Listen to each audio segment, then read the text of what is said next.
नमस्कार। आज हाम्रो ठाउँमा राति अकस्मात जाडो मौसम छ। अकस्मात अहिले बाख्रो चाहिँ ब्यायो र ब्याउँदाखेरि कस्तो भयो भन्नुहुन्छ भने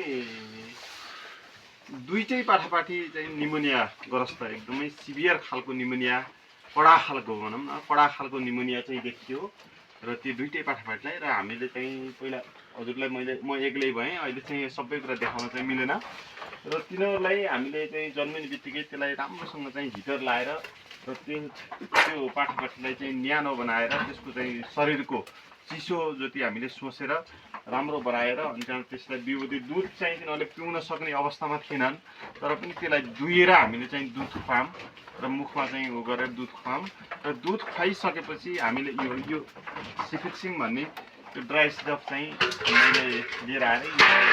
यो मान्छेलाई प्रयोग गरिने चाहिँ औषधि हो र यो अहिले चाहिँ हजुरको यो पाठापाठीलाई निमोनिया भयो भने यो यति प्रभावकारी छ। मैले किन भन्दा परीक्षण गरेर हेरिरहेको छु, यो एकदमै प्रभावकारी छ।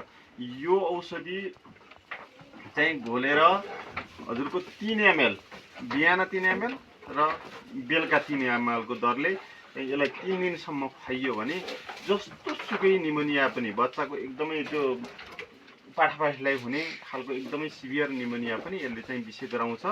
र यो औषधि चाहिँ हामी किसानहरूले अनिवार्य रूपमा यो जाडो मौसममा अनिवार्य रूपमा किनेर ल्याएर चाहिँ राख्नु होला। किन भन्दा आखिरी पाठापाठी चाहिँ जन्मेर अब तिनीहरू मऱ्यो भने हाम्रो सबै चाहिँ लगानी जति जान्छ। हामीले त आखिरी ती पाठापाठीबाट चाहिँ राम्रो बनाएर हामीले चाहिँ पैसा कमाउनु छ।